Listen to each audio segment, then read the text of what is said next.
Hi, everyone. Yes, I'm on my way. It took quite a while to get to the video being on. So, hi, welcome. I'm Deirdre Morgan, and this is Zoom pop in number 4. There's magic in the air. And there definitely is magic in the air right now. I hope you are experiencing it. It's lighter, it's faster, it's very energizing. Uh, we had such a moment here in Puerto Vallarta on Friday, the 25th, the afternoon, from about 1 to 8 o'clock at night. Uh, it was just magnificent. It was alive. You could almost see everything dancing in the air, the light crystals. It was magical. Uh, and there are plenty more of those coming. So if you are busy and hard nosing it, you'll have another chance. We do have a very special day coming up on April 12th. Um, this is a moment when Jupiter, the planet of expansion, and Neptune, the planet of high consciousness, conjuncts, comes together, plays footsie in Pisces, which is the spiritual evolutionary energy field in our galaxy. It's an exciting moment. On a practical level, what it's doing is opening up consciousness to a worldwide audience. It's no longer going to be part of those who are interested in awareness or spirituality or metaphysics or even physics and science and philosophy. It's for the people now. It is definitely going to spread, and it's just what we need to have happen for us to create this new earth that is peaceful and compassionate and loving. So hang on to your hats because we're in for a super roller coaster ride, to be sure, in the months ahead. What I really turned on today was I want to talk to you about these 3 weeks coming up to April 12th. This is what I would call a period of labor, if you like. We're in labor. We're in the final stages of labor. And if labor is a concept that sort of turns you off, then think of a race. You're running the race, or horse races, if you want to put it out there. But we all know that the end, whether it's a race or in labor, is the most challenging, difficult part. Mainly because one, we're tired and exhausted from everything that's come up to this moment. And two, it is tough to see that finish line. It is tough to see that little babe emerge. And yet, no, it's not quite there yet. So there is that psychological, emotional, even physical exhaustion from it.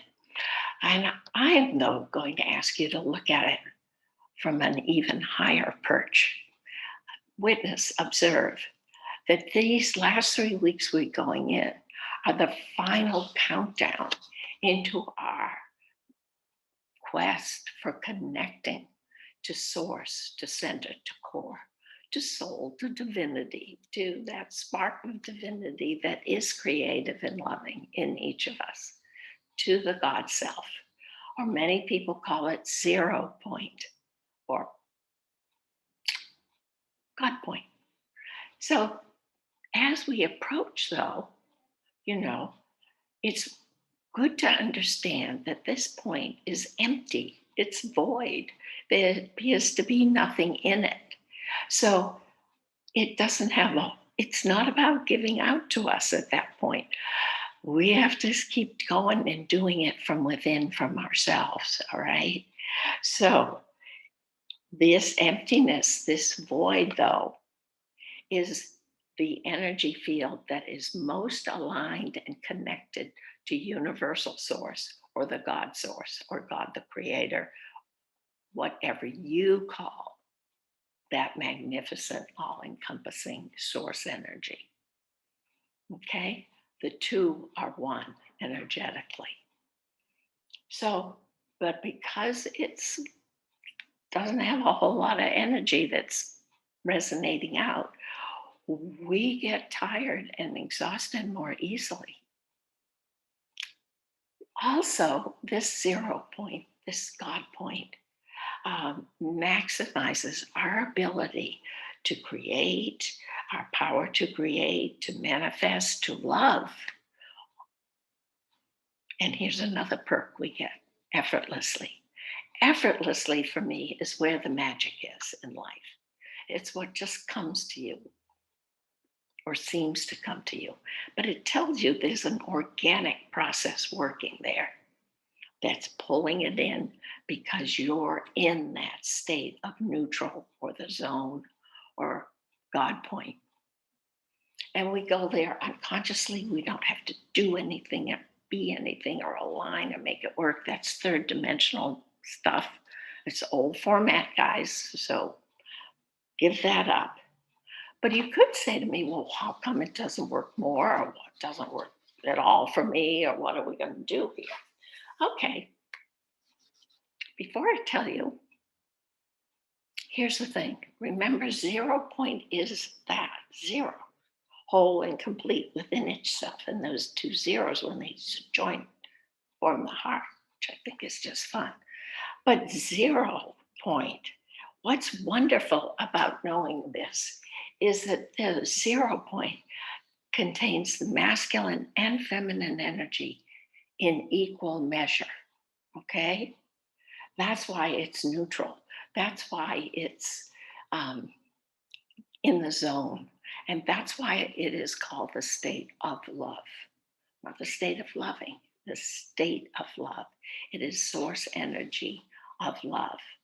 So when you're in balance and aligned to that balance, you're in neutral, you're in your God self, your God point, and the creative power is all yours, and it will occur just naturally. Understand that about the zero.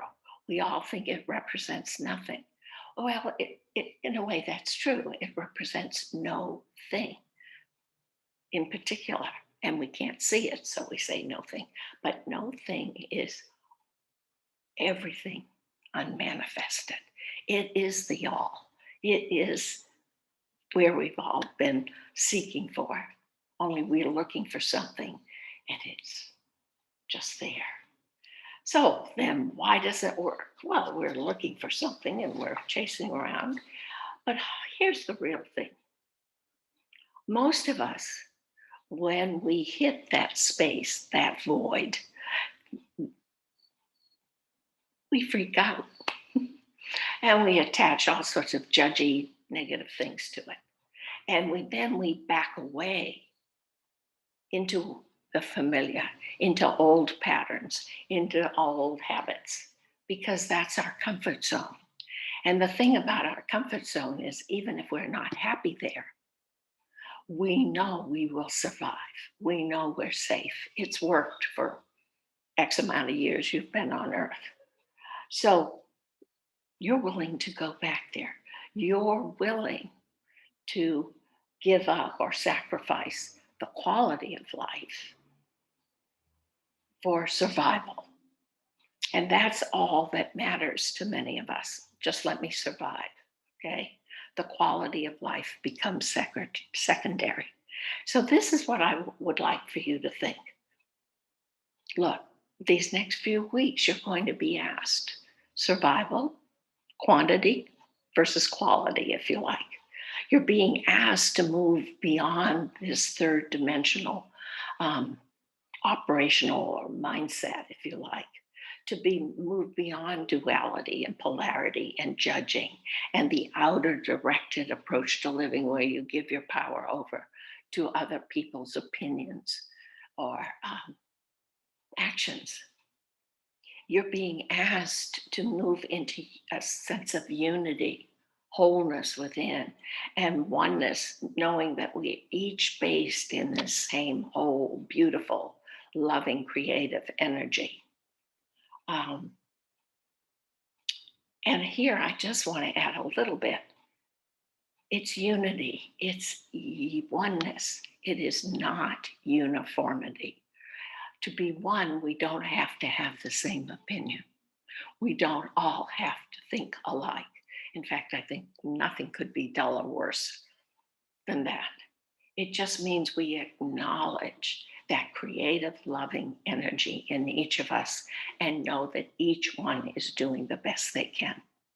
So keep those things in mind and choose to master in the next few weeks where you're going to direct your energy, where you're going to put it.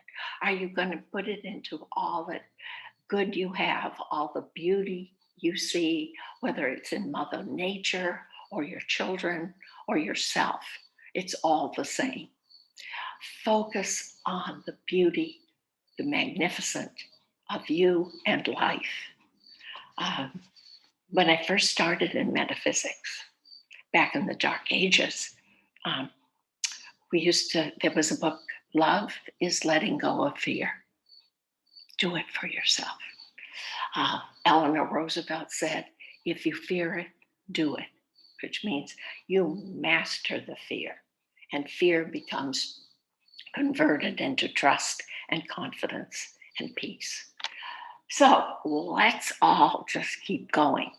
The next few weeks may be a real intense, mischievous time, but keep going, root, ground, anchor yourself within in your own self love and trust and a belief in abundance for all. That's my message today. So remember, it's all about love. Everything else is incidental. And I love you all. Take care and stay well. And I'll see you on the 11th of April for a long Zoom in. Thanks.